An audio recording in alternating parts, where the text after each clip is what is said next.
On the morning of September 11th, 2018, as rain poured relentlessly over New York City, a massive Boeing 777 from Air India approached JFK International Airport for what should have been a routine landing.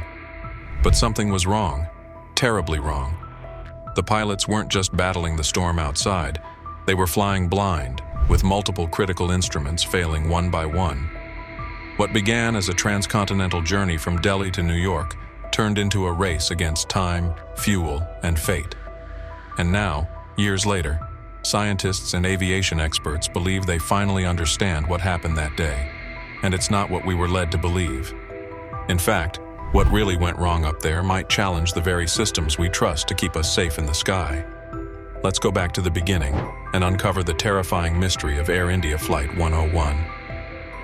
The Air India 101 flight took off from Indira Gandhi International Airport in Delhi, bound for JFK, carrying 342 passengers and 15 crew members. The aircraft was a Boeing 7730ER, a workhorse of long-haul travel, and though everything appeared fine on the surface, a critical issue had already emerged before the engines even roared to life. The Auxiliary Power Unit, or APU, wasn't working. Though not essential during flight, the APU provides backup electrical power and can be a lifesaver if other systems fail. The pilots, trusting in the redundancy of modern aircraft systems, decided to proceed anyway, loading an extra 800 kilograms of fuel, just in case they needed to divert. That one decision, made casually on the tarmac in Delhi, would later become the difference between life and death. As the aircraft climbed into the skies above Pakistan, the first major warning lit up the cockpit. A failure in 2 of the aircraft's 3 radio altimeters. Only one remained operational. This wasn't yet an emergency, but it was a chilling red flag. The radio altimeter is what tells pilots how far above the ground they are, especially during landing, and the worst was still to come. As the plane soared above the North Atlantic, the failures kept stacking up. Next to go was the TCAS, Traffic Collision Avoidance System, a vital safety net that warns pilots if another aircraft is on a collision path. In open skies, this might seem manageable, but approaching a dense airspace like New York, it's like driving blindfolded through a city intersection. By the time the pilots reached the US coast, their nerves were stretched thin. Still, they were determined to land. But just as they were setting up the aircraft for descent into JFK, the final blow landed. The instrument landing system failed. The ILS is what allows pilots to see the runway through clouds, fog, or rain. With it gone, they would have to land manually and in terrible weather. As if summoned by some cruel force, the clouds refused to lift, and visibility dropped to just 200 feet, far below the minimum needed for a safe landing. Despite their best efforts, the crew had to abort the approach. Fuel was now dangerously low, and they had no backup plan that didn't involve serious risk. The crew scrambled for alternatives. Could they reach Boston? No, the ceiling was just as low. What about Washington or Stewart? Same story. As their fuel burned away, they clung to every option. The weather at Newark was marginally better, barely. The latest meta report suggested a 400-foot ceiling. It wasn't ideal, but it was the best they had. With no working ILS, unreliable altimeter readings, no TCAS, and a flight deck blinking with alerts, the pilot steered the aircraft toward Newark, gambling everything on a slim window of visibility and their own skills. And yet even that wasn't enough. During final approach, the landing gear issued a false alarm, claiming it hadn't deployed. The distraction forced them to abort again, burning precious fuel. Inside the cockpit, tension thickened. The plane was now dangerously low on reserves. The next attempt had to succeed. The pilots made one last attempt. Outside the windshield, they saw nothing but clouds and rain. Below them, emergency services scrambled on the tarmac, preparing for the worst. As the plane broke through 1,000 feet, it was too high and off course. Captain Pia dove slightly, aligning the aircraft to the runway's centerline with a mix of instinct and desperation.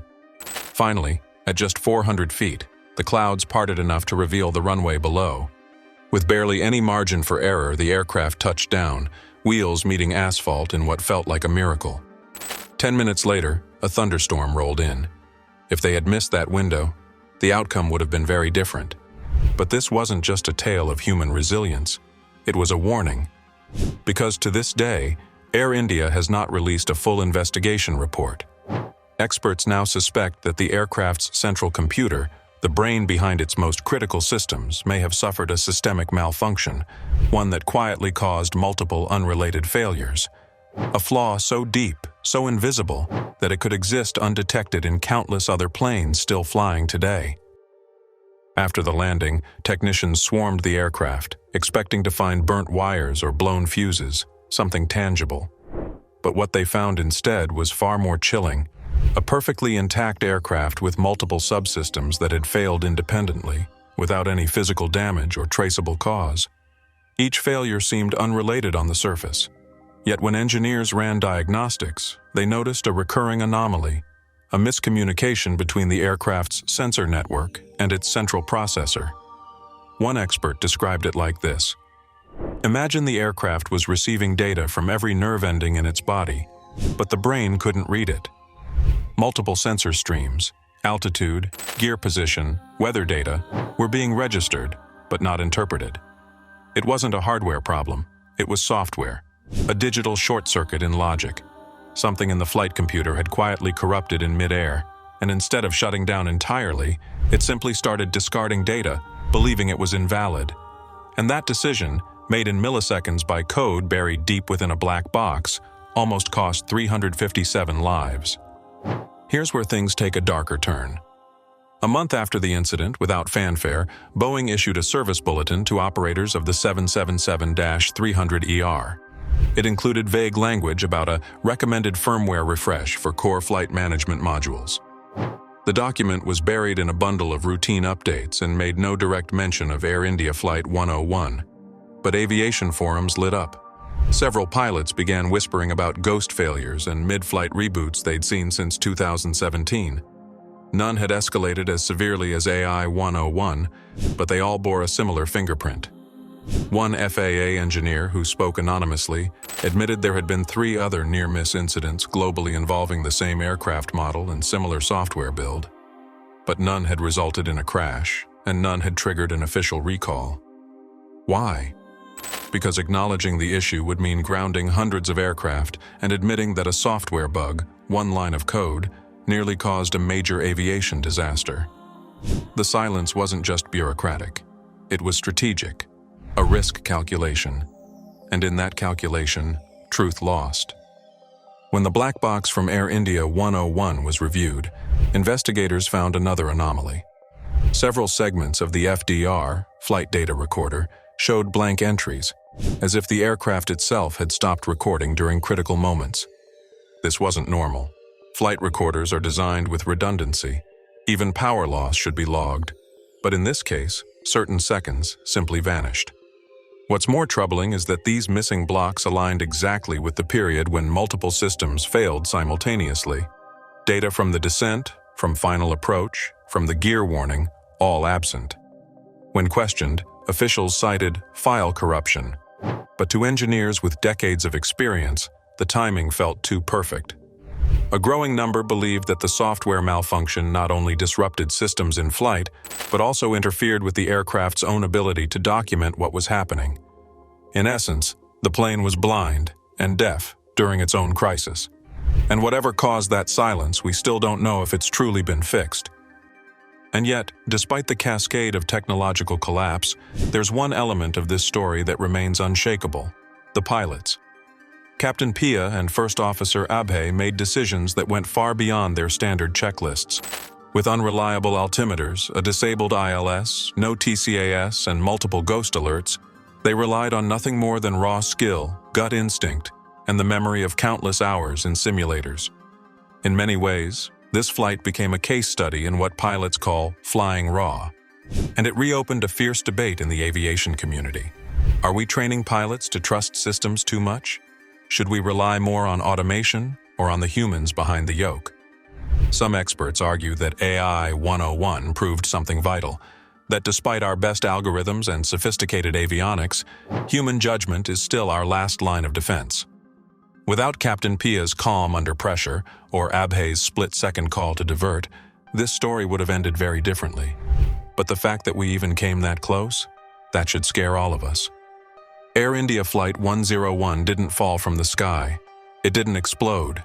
It didn't vanish without a trace. Instead, it slipped into chaos one system at a time, caught in the grip of a digital phantom that no one saw coming. It was a warning, not just about software glitches or hidden service bulletins, but about our growing dependence on systems we barely understand. It showed us what happens when humans are sidelined in favor of automation, and when accountability is buried under corporate silence.